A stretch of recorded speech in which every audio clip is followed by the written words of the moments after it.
and welcome back to Ask Isaac. Okay, so before anything, I just want to say Happy Father's Day to all of you that are going to be celebrating tonight, that have plans.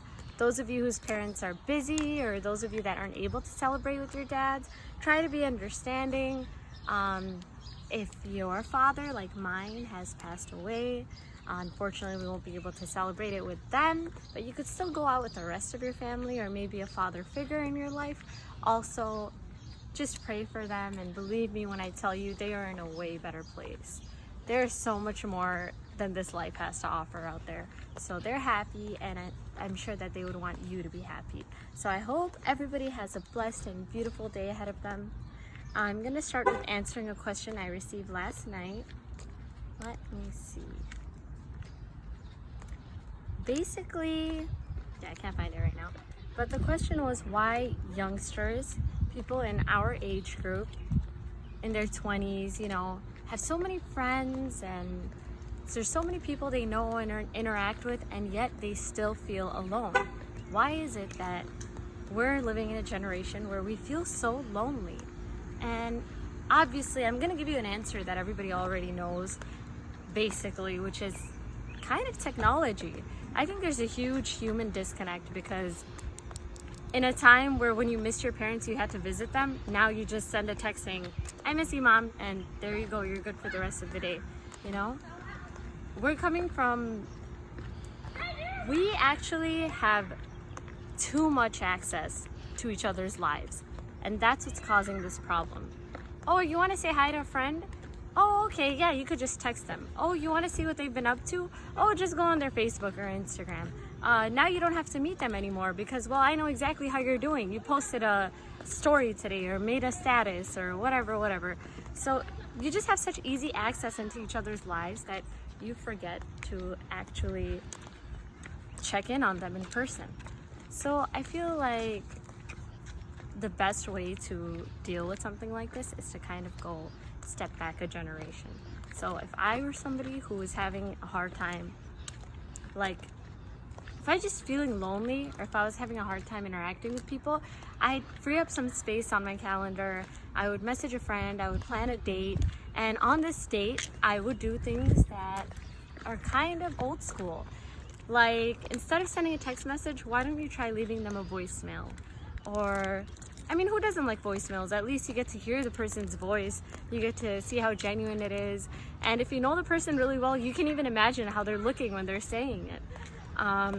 Or when you plan the date to meet them, how about you write them a letter beforehand and give it to them when you meet them?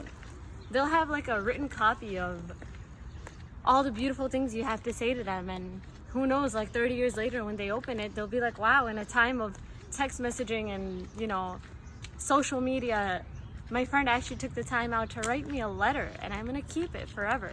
Yeah. So try to, if you feel lonely, I feel like I would step down a little.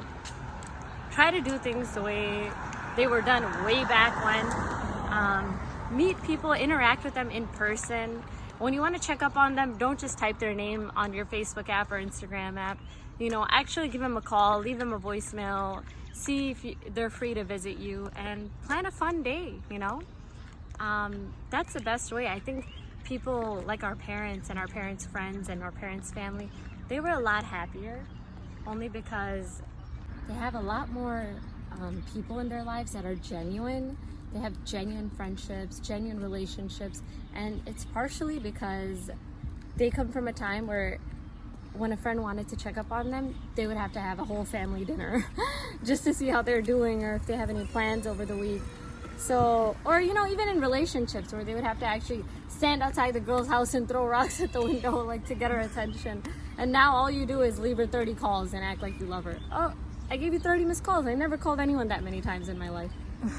No, but it's not the same. You need someone to not only just check up on you for name's-sake, like, oh, I just checked up on her, but you need someone to genuinely check up on you, to see how you're doing, to actually meet you, hold your hand if you need it, or give you a hug if that's what you need, take you out somewhere to eat, explore, adventures. So you need friends in your life that are willing to sacrifice some time for you, and that's how you will get rid of this empty feeling, this feeling of like, I'm so lonely. And just because you make a post and you get 5,000 likes doesn't mean you have that many friends. Maybe those people are purely virtual. Like a lot of people that even I have added, or a lot of people that I talk to on the phone, they are not people that I actually visit on a daily basis, as sad as it is. And I should, but it has to be both ways, you know? So if you're willing to give time, try to give that time to somebody who's willing to give you the same time back. I know it's hard to do, especially nowadays, because if you meet one person, another person might get mad, why didn't you meet me? But you just, in this case, you just have to be understanding. You need to be with people who can understand and value your time, who won't get upset with you for like unnecessary small things. And you know, yeah, I think the best way for our generation to not feel lonely is that.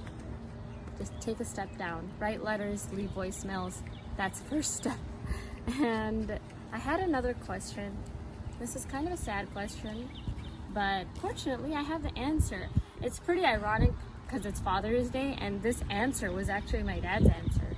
So this person asked me, they messaged me saying, oh, today, or like in the upcoming week, I have 2 events to go to, and it's on the same date. One is a funeral and the other one is a wedding, and I don't know, they're both close to me. I don't know which one to go to. So like I said before, you know, sometimes you'll have friends who will be upset, like, why did you give her time and not me, or things like that. I think the best way to deal with a situation like this, well, one of her friends is having a funeral and her other friend is having a wedding. So they're completely opposing events. So that's why this person was a little bit confused, like, where should I go? And they're both very close to me.